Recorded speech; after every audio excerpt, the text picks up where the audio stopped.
Conversor AC/DC monofásico controlado con carga RL serie. La figura presenta el circuito básico del conversor monofásico controlado con carga RL serie. La válvula de paso está formada por un tiristor y el circuito de disparo es por lo tanto imprescindible para que el conversor controlado opere.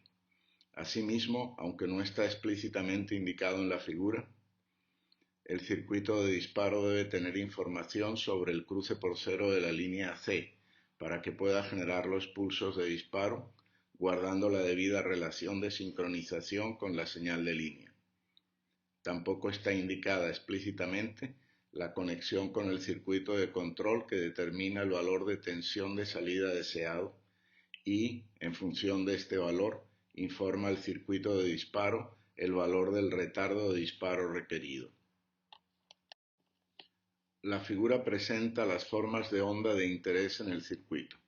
En cada cruce por cero que da inicio a un semiciclo positivo, el circuito generador de disparo activa un temporizador que produce el pulso de disparo cuando ha transcurrido el tiempo prefijado por la demanda de voltaje de salida.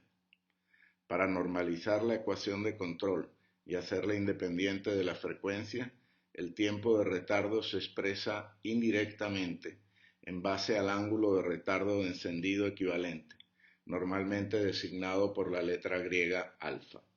Como se observa en el trazo inferior de la figura, transcurrido el intervalo alfa desde el cruce por cero, se aplica el pulso de disparo al tiristor, el cual entra en conducción. La tensión ánodo-cátodo del dispositivo hasta el momento de disparo igual a la tensión de la fuente colapsa a cero en un dispositivo ideal, con lo que la tensión de la fuente se aplica a la carga RL. Al entrar en conducción el tiristor y quedar aplicada la tensión de línea a la carga, empieza a circular corriente en el circuito fuente, tiristor encendido, carga RL, acumulando energía en el campo magnético de la bobina.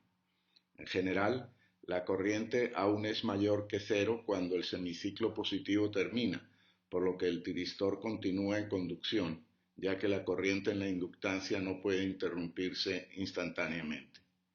Esto aumenta la tensión negativa en la inductancia, que sigue disipando la energía almacenada hasta que la corriente se hace cero y el tiristor entra en bloqueo y permanece en ese estado hasta el siguiente cruce por cero, cuando se repite el proceso y se produce otro pulso de conducción.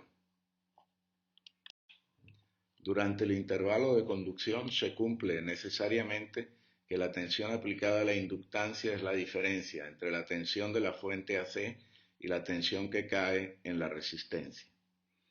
La corriente empieza en el ángulo de retardo de encendido alfa y termina en el ángulo de extinción beta. El pulso de corriente se inicia en el ángulo alfa, crece hasta un máximo que se alcanza en el ángulo teta antes de llegar al final del semiciclo positivo y luego decrece hasta extinguirse en el ángulo beta, ya en el semiciclo negativo.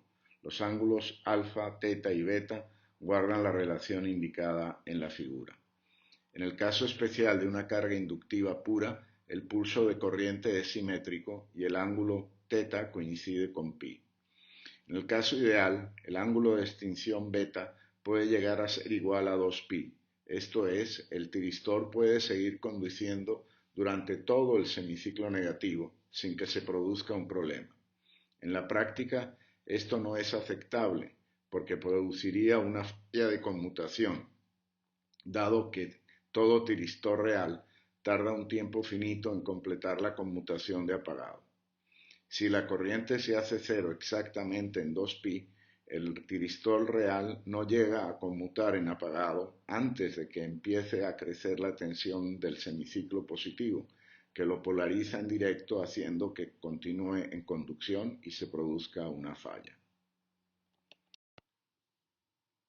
La corriente en la carga está formada por un componente sinusoidal, que corresponde a la respuesta permanente, forzada por la fuente externa, y una componente exponencial decreciente, que corresponde a la respuesta natural de la carga.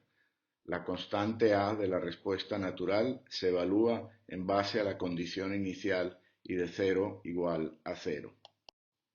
En base a lo anterior se escribe la ecuación de la corriente en función de los ángulos de encendido y extinción y, a continuación, se debe igualar la corriente a cero para tratar de calcular el valor del ángulo de extinción en función del ángulo de encendido y de los parámetros del circuito. Como en casos anteriores, la ecuación resultante es trascendente, por lo que solo se puede lograr una solución aproximada por métodos numéricos. Conocido el valor aproximado de beta para el alfa correspondiente, se puede calcular la tensión promedio en la carga, las corrientes promedio y RMS en el circuito y, en base a estos parámetros, la potencia, el factor de potencia, etc. Un ejercicio para revisar los procedimientos de cálculo. Se inicia el proceso calculando los parámetros básicos del circuito en base a los datos. Se reemplazan los valores calculados en la ecuación de beta y se resuelve esta por métodos numéricos.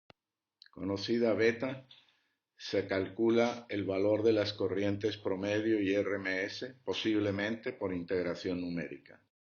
Para concluir, se aplican las fórmulas y se calcula la potencia entregada a la carga y el factor de potencia del sistema.